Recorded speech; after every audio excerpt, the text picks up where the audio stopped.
Me தக்கு திம் மீ தக்கு திம் மீ தாம். அரை மணி போவோம். அஞ்சாவது கட்டடகு. ரெடி 1 2 தாம்.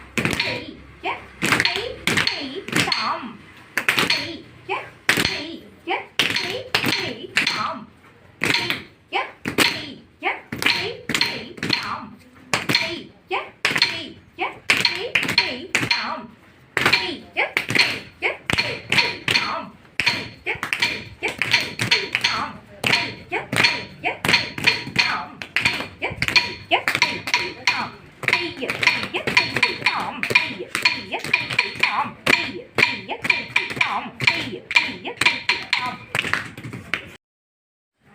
ஆமாம், அதாவது கல்வியார் கல்லார் என்று சொல்லுவாங்க.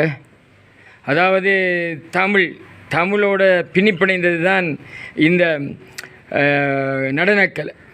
அதாவது தமிழோட பின்னிப்பிணைந்த இந்த நடனக்கலையில் எனக்கு இதில் கூட அறிவு இல்லை. அதாவது இந்த நடனக்கலை தொடர்பாகவோ தமிழ் தொடர்பாக எனக்கு அறிவு மிகவும் மிகவும் குறைவு. அவ்வாறு இருக்கக்குள்ள ஒரு முக்கியமான விடயம் என்னென்று சொன்னால், இந்த ஒரு டீச்சர் இவட பேர் எனக்கு பிரசன்யா சுரேஷ் என்று தெரியும். நான் ஒரு ஊடகவியலாளர் என்று சொன்னால், பல இடங்களில் நிகழ்வுகள் நடந்தாலும் அது எந்த பாடசாலை நிகழ்வாக இருக்கட்டும், பட்டிருப்பு வலைக்கல்வி பணிமனை நிகழ்வாக இருக்கட்டும், அல்லது வைத்தியசாலை நிகழ்வாக இருக்கட்டும், அல்லது பிரதேச நிகழ்வாக இருக்கட்டும், அல்லது மாவட்ட நிகழ்வாக இருக்கட்டும், அல்லது மாகாண நிகழ்வாக இருக்கட்டும், அல்லது அகில இலங்கை ரீதியான நிகழ்வாக இருக்கட்டும், எல்லா ரீதியிலையும் அங்கே மாணவர்கள் கலந்து கொண்டாங்கண்டா அதில் பிரசன்யா சுரேஷ் மாணவர்களாக இருப்பாங்க என்பதில் மாற்றுக்கருத்துக்கு இடமில்லை. அந்த வகையெல்லாம் பார்க்கக்குள்ள நான் பல துறை பட்டவர்களையும் நான் நேர்காணல் செய்கிற மாதிரி இன்றைக்கு வீட்டை வந்திருக்கிறேன். நான் வந்தது வேறு விடயம். ஆனால் திடீரென இந்த சந்திப்பு நல்ல ஒரு சந்திப்பு அமைஞ்சிருக்கு. பார்க்கக்குள்ள குட்டிகள் எல்லாம் இங்கே நிற்குது. எனக்கு இப்போ ஞாபகம் வருது என்னென்னு சொன்னால், இந்த வயதில் தான் அந்த குட்டி சக்தி டிவியில் ப்ரோக்ராம் செய்தவ. அந்த காலத்தில் அவங்க இப்படி சின்ன சின்ன மக்களாக இருக்கக்குலாம் ப்ரோக்ராம் செய்தா சக்தி டிவி, சக்தி தொலை காட்சியில். இன்றைக்கு அவர் வைத்திய நிபுணர் மாதிரி தான், அதாவது டாக்டர் ஆகி அப்புறம் இப்போ வைத்திய நிபுணராக இருக்கிறார். ஆகவே அந்த காலத்தில் இவங்க மாதிரி தான், இப்போ அவங்க கதைக்க மாதிரி தான் கதைப்பாங்க எல்லோரும். அவவும் அந்த காலத்தில் அப்படி தான் அந்த குட்டி ப்ரோக்ராம் பார்க்குறாங்களே தெரிஞ்சிருக்கும். அதே போல் அவரோட ஞாபகம் தான் எனக்கு இப்போயும் வந்தது. சிறிய அந்த குட்டி ப்ரோக்ராமில் அவள் எப்படி கதைக்கிறாவோ அதே மாதிரி இந்த ஆற்றல்கள் இவங்க ஒவ்வொரு டைம் இருக்குது. அதே மாதிரி நான் சொல்கிறது வந்து சுதந்திர மகளும் ஏதோ இல்லை சொன்னால் பார்ப்போம், போட்டு வீட்டை போய் ரெக்கார்டை போய் போட்டு பார்த்தா தான் தெரியுமேன்னு சொல்லலாம். அந்த வகையில் இந்த பிரசன்யா சுரேஷ் அவர்கள்ட்ட வந்த இடத்துல இங்கே பார்த்தோன்னா வந்து மாணவர்கள் இருக்கிறாங்க. அந்த மாணவர்கள் ஆண்டு 2, ஆண்டு 3, ஆண்டு 10 கலைப்பிரிவு வந்து படிக்கிறாங்க. இந்த கலைத்துறையில் அவங்க கலையில் இந்த டான்ஸ் ஒரு பாடமாக எடுத்து அவங்க பயில்றவர்களாக இருக்கிறாங்க. அவங்க பல பாடசாலைகளை சேர்ந்தவர்களாகவும் இருக்கிறாங்க. அந்த வகையில் இப்போ பாபம் வந்து பிரசன்யா சுரேஷ் அவர்கிட்ட கேட்டு பாபம், நீங்கள் வந்து உங்களை பற்றி நீங்கள் கூறுங்க. நான் திருமதி பிரசன்யா சுரேஷ். பெரியகலாரில் கணேஷாலயா என்ற நாட்டிய பள்ளியை நிறுவி 8 வருஷமாக நடத்தி கொண்டிருக்கிறேன். இது 9வது வருஷம். நான் மட்பட் கோட்டைக்கலார் மகா வித்தியாலயத்தில் டான்ஸ் டீச்சராக இருக்கிறேன். மற்றது என் ஆரம்ப கல்வி மட்பட் விநாயகர் வித்தியாலயம், எங்களை வீட்டு பக்கத்தில் இருக்கிற பாடசாலை, அதில் 5ஆம் வகுப்பு வரைக்கும் படிச்சுட்டு பெரியகலார் சென்ட்ரல் காலேஜில் என் உயர்தரம் முடிச்சுட்டு டான்ஸில் ராமநாதன் யூனிவர்சிட்டி ஆஃப் ஜஃப்னா அங்கே தான் இந்த பட்டத்தை நான் முடிச்சுட்டு இந்த அப்பாட ஞாபகமாக கணேஷாலயா, அப்பாட பேர் வந்து கணேசமூர்த்தி. அவர் வந்து சொர்ணம் ஜுவல்லர்ஸில் சேல்ஸ்மேனாக இருந்தவர். இப்போ அவர் ஞாபகமாக, அவர் இப்போ இல்லை, அவர் ஞாபகமாக கணேஷாலயான்ற ஒரு நாட்டிய பள்ளி அமைச்சு அவர் ஞாபகமாக நடத்தி கொண்டு வாங்க. என்னை பற்றி அதாவது இப்போ நீங்கள் சொன்னீங்க என்னென்னு சொன்னால், நான் பெரியகலாரை சேர்ந்தேன். நான் என்ன அதோட நான் இந்த 2 பாடசாலைகளோட பேர் சொன்னீங்க. பெரியகலார் மத்திய கல்லூரி சொன்னீங்க, விநாயகர் பெரியகலார் விநாயகர் வித்தியாலயத்தில் படிக்கணும்னு சொன்னீங்க. அதுக்கு பிறகு இந்த நடனக்குலை கலையில் நாங்கள் ஆர்வத்தை காட்டி அதே மாதிரி யாழ்ப்பாண பல்கலைக்கழகத்தில் அந்த நடனத்துறை சர்வாக பட்டங்களை பெற்று இப்போ வந்து அந்த ஒரு இன்ஸ்டிடியூட், அந்த இன்ஸ்டிடியூட்டுக்கு உங்களோட அப்பாவினுடைய பேரை வச்சிருக்கிறீங்க ஞாபகமாக. அது கணேசாலயா என்கின்ற உங்களோட அப்பா வந்து அவரோட பேர் என்னென்னு சொன்னீங்க? அவருடைய பேர் வந்து கணேசமூர்த்தி என்று சொன்னீங்க. அவர் என்ன வேலை செய்தன்னு சொன்னீங்க? அவர் சொர்ணம் ஜுவல்லர்ஸில் சொர்ண நகை மாளிகையில் சேல்ஸ்மேனாக வேலைங்கன்னு சொல்லி அவர் ஞாபகமாக நான் இதை நடத்துகிறேன்னு சொல்லியிருக்கீங்க. இதான் அதே நேரத்தில் நீங்கள் தற்போது ஆசிரியராக கோட்டைக்கிளாறு மகாவித்தியாலயத்தில் நடன ஆசிரியையாக கடமை புரிகிறீங்கன்னு சொல்கிறீங்க. இவ்வாறு இருக்கக்குள்ள இப்போ தற்போதைக்கு கூட எத்தனை மாணவர்கள் பயிற்சி பெறுறாங்க?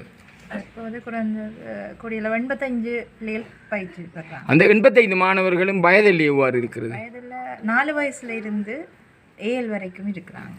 4 வயதுலேருந்து 7 வரைக்கும் இருக்கிறாங்க. நீங்கள் சிறு பிள்ளைகளுக்கு நடனம் கற்பித்தல், பெரியவர்களுக்கு நடனம் கற்பித்தல் என்கின்ற போது அதில் எவ்வாறு அந்த வித்தியாசங்கள் தெரியுது? சிறு பிள்ளைகளுக்கு நடனம் கற்பிக்கும் போது நானும் சிறு பிள்ளையாக மாறி கற்பிக்கிறேன். பெரிய ஆக்கள் அவங்க கொஞ்சம் மெச்சுவேர்டான ஆக்கள்ன்றபடியாக அவங்களுக்கு ஏற்ற மாதிரி அவங்களுக்கு எது எது சொல்லிக் கொடுக்கணுமோ அதை பெரிய ஆக்கள் ரேஞ்சிலையும் சின்ன ஆக்களை அவங்களோட இடத்துக்கு இறங்கியும் சொல்லிக் கொடுக்குறேன். இப்போ நீங்கள் வந்து படிக்கிற காலங்களில் ஏழில் நீங்கள் என்ன ஸ்ட்ரீமில் படிச்சீங்க? ஆர்ட்ஸ் ஸ்ட்ரீமில் படிச்சீங்க. என்னென்ன பாடம் எடுத்தீங்க? தமிழும் லொஜிக்கும் டான்ஸும். நீங்கள் அதிலே தமிழ் லொஜிக் டான்ஸ் எடுத்திருக்கிறீங்க. ஓஎல்லையும் டான்ஸ் இருந்திருக்குது. அதுக்கப்புறம் நீங்கள் டீச்சிங் கேண்டராக நீங்கள் வந்து கொலிஜூடாகவா இல்லை யூனிவர்சிட்டி எக்ஸாம் எழுதி பாஸ் பண்ணி ப்ராக்டிக்கல் எக்ஸாம் ட்ரிங்கோவில் போய் செஞ்சு அதன் மூலம் தான். இப்போ உங்கள்கிட்ட பல்கலைக்கழகத்தில் இருக்கிற பட்டம் என்ன? BFA, bachelor of fine arts. Bachelor of fine arts வந்து ராமநாதன் அகாடமியில் பேச்சுலர் ஆஃப் ஃபைன் ஆர்ட்ஸ் படிச்சிருக்கிறீங்க என்ன? ரைட். அந்த அங்கே நீங்கள் இப்போ பல்கலைக்கழகத்தில் பயின்றவைகள் கற்றவைகள் செயல்முறையில் செய்த வகையெல்லாம் தற்போது மாணவர்களுக்கு கற்பிக்கும் போது அது ஒரு பிரயோசனமாக அமைகிறதா இல்லை நீங்கள் புதுவிதமாக கற்பிக்கிறீர்களா? நான் கற்றதையும் கற்றுக்கொண்டிருக்கிறேன், கற்றதில் நவீனத்துவம் கண்டும் கற்றுக் கொடுத்து கொண்டிருக்கிறேன். கற்றதில் நவீனத்துவம் கண்டுன்னு சொல்லுங்க, அது என்னன்னு சொல்கிறீங்க? இப்போ இருக்கிற டான்சர்ஸ், இப்போ இருக்கிற மேடை நிகழ்ச்சியை கூடுதலாக ஆடியன்ஸ் விரும்புகிறது வந்து புதுவிதமாக ஃபியூஷன்களை தான் கூடுதலாக விரும்புகிறான். ட்ரெடிஷ்னல் உருப்படிகளை நம்ம ஃபியூஷனாக கொடுத்தா தான் அது ஒரு ரசிப்புத்தன்மையாக. அதாவது ட்ரெடிஷ்னல்ண்டா என்ன, ஃபியூஷன்? ட்ரெடிஷ்னல்ண்டா பாரம்பரிய முறையில் வர அந்த ஒவ்வொரு உருப்படிகள் பாரம்பரியமாக வாரதும் இருக்குது. இப்போ கோயில்களில் நாங்கள் ஆடுறோம், இப்போ கொடியேற்றத்துக்குண்டா அதுக்குரிய உருப்படிகள் ஆட வேண்டி வரும். இப்போ கோயிலில் ஆடுறதுக்கும் ஸ்டேஜ் ப்ரோக்ராமுகள், நேற்று நடந்த அந்த கிளப் டேயில் நடந்த டான்ஸ் ப்ரோக்ராமும் ஒரு ட்ரெடிஷ்னலான ஒரு உருப்படியை நவீனத்துவத்தோடு தான் கொடுத்தது. அது வந்து மேடை நிகழ்ச்சிகளுக்கு வேறு மாதிரியும் கோயில் நிகழ்ச்சிகளில் வேறு மாதிரியும் தான் கொடுக்குறாரு நவீனத்துவம். இப்போ ஒரு மாணவி முதலாவது தடவை உங்கள்கிட்ட கையில் வாரா, படிக்கிறதுக்கு வாரா, நீங்கள் ஆரம்பத்துலேருந்து கொண்டு போகணும். ஓகே, இதுவும் அது 7 இருக்கலாம் அல்லது 10ஆம் ஆண்டாக இருக்கலாம், ஆண்டு 3ஆக இருக்கலாம், ஆண்டு 2ஆக இருக்கலாம். அந்த ஆரம்பத்தில் இருந்து அவள் வந்து ஒரு மேடையில் ஏறி ஆடக்கூடிய ஒரு வரும்பறையில் அதை எவ்வாறு பயிற்றுவிப்பீங்க? ஆரம்பத்தில் வந்த உடனே அவங்கள ஆட சொல்லி கட்டாயப்படுத்த மாட்டேன். ஏன்னா பெரிய ஆக்களை விட சின்ன ஆக்களை வச்சு கொண்டு சொல்கிறேன்னா, முதல் சின்ன ஆக்கள் அவங்க கிளாஸுக்கு வார நேரம் நான் ஆட சொல்லி கட்டாயப்படுத்துறல, அவங்கள விரும்பி ஆட வைக்கிறேன். அவங்க அந்த எங்களோட கிளாஸ் நடக்கிற விதத்தை பார்த்து அவங்க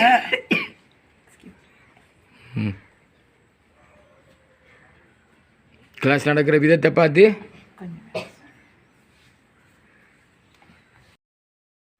அவங்க கிளாஸுக்குள்ள அட்டாச் ஆகிற மாதிரி தான் இந்த கிளாஸை நடத்துகிறேன். ஆரம்பத்தில் நமஸ்காரம் தொடக்கம், தியான ஸ்லோகம் தொடக்கம், சின்ன சின்ன விஷயங்கள் அவங்க பாடமாக்குறத நானாக சொல்லி கொடுப்பேன். ஒரு இதுவரைக்கும் அவங்க ஒற்றைக்கை முத்திரை எல்லாம் சமஸ்கிருதத்தில் சொல்லுவாங்க, ஆனால் எழுத்து மூலம் ஒருத்தர் டீம் நோட்ஸ் இல்லை, எழுத்து மூலம் ஆனால் எல்லா விஷயமும் சொல்லுவாங்க. அவங்க ஏழாக்கள் செய்கிற உருப்படிகள், ஏழாக்கள் சொல்கிற விஷயங்கள், ஒற்றைக்கை முத்திரை, இரட்டைக்கை முத்திரை, தியான ஸ்லோகம், குரு ஸ்லோகம் எல்லாம் அவங்க எல்லாரும் சொல்லுவாங்க. ஆனால் ஒருத்தர் டீம் எழுத்து மூலம் இல்லை. அது காரணம் என்னன்னு சொன்னால், நான் வாய் மூலம் அவங்களுக்கு எடுக்கிறேன். வாய் மூலம் அவங்க செவியரில் அவங்கள கண்ணை மூட வச்சுட்டு நான் சொல்கிறத செவியரெல்லாம் கேட்டு திரும்ப சொல்லுங்கன்னு சொல்லி ஒவ்வொரு ஆக்களையும் தனியாக சொல்ல வச்சு அவங்களுக்கு கிஃப்ட்டுகள் கொடுத்து அவங்கள அப்ரிசியேஷன் பண்ணி கிளாஸுக்கு அந்த ஒரு மகிழ்ச்சிகரமான கிளாஸாக தான் இருக்கிறது எங்கள் டான்ஸ் கிளாஸ்ன்னு நான் நம்புகிறேன். இந்த நடனக்கலை இந்த உளவியல் ரீதியாக எவ்வாறான சந்தோஷங்கள் ஏற்படுத்துது? உளவியல் ரீதியாக என்ன சொல்கிறேன், கவலைகள் இருந்தால் என்ன உளவியல் ரீதியாக மகிழ்ச்சிகரமாக டான்ஸ் கொண்டு வரும். என்னை பொறுத்தவரையில் என்ன தான் வெளியில் எப்படிப்பட்ட கவலைகள் இருந்தாலும் நாங்கள் கணேசாலயாவுக்குள்ளே எங்களோட குடும்பத்துக்குள்ளே நாங்கள் வந்தோம்னு சொன்னால் ஒவ்வொரு பிள்ளைகளும் அதை வீடாக தான் பார்க்குறேன். கணேசாலயாவை அவங்களோட ஒரு அடையாளமாக தான் பார்க்குறாங்க. ஒவ்வொரு ஸ்கூல் நீங்கள் திருமண பந்தத்தில் இணைஞ்ச நீங்கள் நான் அந்த கேள்வி கேட்கப்படாது தான் கட்டாயம் கேட்கணும். காதல் திருமணமா இல்லை நிச்சயிக்கப்பட்ட திருமணமா? காதல் திருமணம். அவை அந்த காதல் திருமணத்துக்கு பின்பு உங்களுடைய கணவர் அவர் தெரிஞ்சான் நீங்கள் அவர் உங்களை வந்து டான்ஸை பார்த்து தான் என்ன விரும்புகிறேன். அவர் உங்களோட டான்ஸை பார்த்து உங்களை விரும்பி இருக்கிறார். அதுக்கு பிறகு அவர் உங்களுக்கு ஒத்துழைக்கிறார் என்கின்றபடியாக அந்த பிரச்சனை இல்லை. இல்லை இன்று வரைக்கும் இந்த அப்பாவுக்கு பிறகு எனக்கு டான்ஸுக்கு சப்போர்ட் பண்ணுறது இன்று வரைக்கும் சுரேஷ் தான். அதாவது அப்பாவுக்கு பிறகு உங்களோட டான்ஸுக்கு சப்போர்ட் பண்ணுறது வந்து அவர் தான். அவர் உங்களுக்கு ஒரு முக்கியமான ஒரு என்னென்னு சொல்ல ஒரு ஆர்வலராக இருந்து கொண்டிருக்கிறார். என்ன அதான் மற்ற இந்த இவங்கள்ட்ட இப்போ கேட்டால் ஒவ்வொருவரும் உங்களோட ஏரியாவில் இலட்சியம் என்னென்னு சொன்னால் வைத்தியர், அதுக்கு பிறகு நடன கலையை சொல்கிறாங்க. ஏன் அவங்க அது ரெண்டையும் சொல்கிறாங்க? சின்னலேருந்து அவங்களோட பேரண்ட்ஸ் வந்து ஆம்பிஷனாக டாக்டர் ஆகணும், இன்ஜினியர் ஆகணும்னு சொல்லி ஒவ்வொருத்தருக்கும் இது சொல்லி வச்சுருதானே. அப்போ அது அவங்களோட மனசில் டாக்டராக ஆகிறதுன்னு சொல்லி இனி அவங்களாம் முடிவெடுத்து இந்த ஏழுக்கு டான்ஸ் எடுத்துருக்குறாங்க. டான்ஸராக வரணும், டீச்சர் உங்களை போல் டான்ஸராக வரணும்னு சொல்லுவாங்க. இனி அவங்களோட காலகட்டம் அவங்க அந்த தெரிஞ்சு கொண்டாங்கன்னு சொன்னால் அவங்களோட ஃபீல்டு வேறு இருக்கலாம். அவங்களோட ஃபீல்டு வந்து வேறு இப்போ நீங்கள் பேச்சுலர் ஆஃப் ஃபைன் ஆர்ட்ஸ் தான் படிச்சிருக்கிறீங்க எங்கள் ராமநாதன் அகாடமியில். என்ன சொல்லக்கொள்ளாங்க, என்னென்ன பாடம் இருந்தது உங்களுக்கு? எனக்கு சுரேஷ் பெரியகல்லால் வசித்து டான்ஸ் டீச்சராக இருக்கிறேன். மட்பட் கோட்டைக்கல்லார் மகா வித்தியாலயத்தில் தற்போது நடன ஆசிரியராக வேலை பார்த்து கொண்டிருக்கிறேன். கணேஷாலயான்ற டான்ஸ் ஸ்கூல் அப்பாட ஞாபகமாக 8 இயர்ஸாக ஸ்டார்ட் பண்ணி நடத்தி கொண்டு வரேன். நான் என் ஆரம்ப கல்வியை மட்பட் விநாயகர் வித்தியாலயத்தில் தரம் 5 வரைக்கும் படிச்சுட்டு இப்போ பெரியகல்லார் மத்திய கல்லூரியில் என் உயர்தரத்தை படித்தேன். முதல் தரம் இந்த உயர்தர கற்கையை நான் வந்து பயோசயின்ஸில் இறங்கி பயோசயின்ஸில் என் உயர்தர கற்கை வந்து எனக்கு அவ்வளோ வெற்றி அளிக்கலை. 2ஆம் தரமாக என் அம்மாவோட அறிவுரைன்ற கீழே நான் ஆர்ட்ஸ் மாதிரி படித்து யாழ் பல்கலைக்கழகத்தில் நடன பாடத்துறையில் பட்டம் எடுத்து வெளியில் வந்து இப்போ என் அப்பாட ஞாபகமாக இந்த நடனாலயத்தை நடத்தி கொண்டு வரேன். என்கிட்ட இப்போ ஒரு 85 பேர் பிள்ளைகள் 4 வயசுலேருந்து 7 வரைக்கும் படித்து கொண்டிருக்கிறாங்க.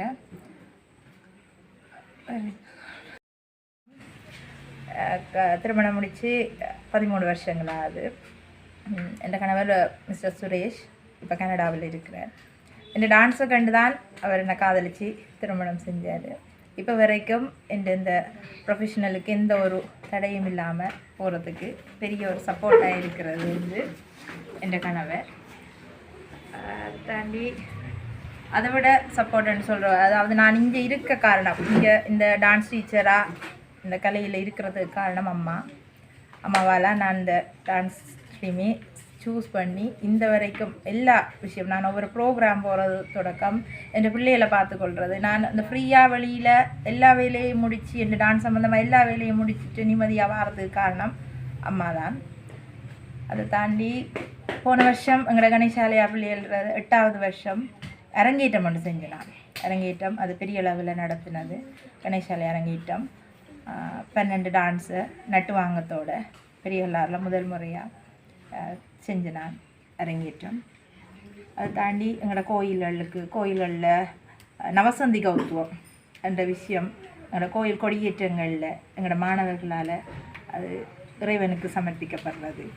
ஒவ்வொரு குடிப்பூசையிலையும் நிறுத்திய சமர்ப்பணங்கள் கோட்டைக்கல்லாறு, ஓந்தாச்சி மடம், அக்கரைப்பற்று வீரமாகாளி கோயில், கொக்கட்டிச்சோலை கோயில், பெரியலாறு சிவசுப்பிரமணியர் ஆலயம், பெரியலாறு பிள்ளையார் கோயில், எல்லா கோயில்லையும் எங்களோட கணேஷாலயா மாணவர்களால் நிறுத்தியாஞ்சலி ஒவ்வொரு வருடாவரம் நடத்தி கொண்டு எதிர்வரும் 18ஆம் தேதி கொடியேற்றம் சித்தி விநாயகர் கோயில்லையும் அந்த இதில் நவசந்தி கௌத்துவம் கொடுக்க இருக்கிறோம். அதுக்கான பயிற்சிகளுக்கு தான் எங்களோட மாணவர்கள் தான் வந்திருக்கிறாங்க. 4 வயசுலேருந்து 7 மாணவர்கள் வரைக்கும் கற்பித்து கொண்டிருக்கேன். ஒரு மகிழ்ச்சியான குடும்பம் எங்களோட கணேஷாலயா. நீங்கள் அந்த குடும்பத்தை பிள்ளைகள்கிட்ட கேட்டுக்கொண்டா தெரிஞ்சு கொள்வீங்க.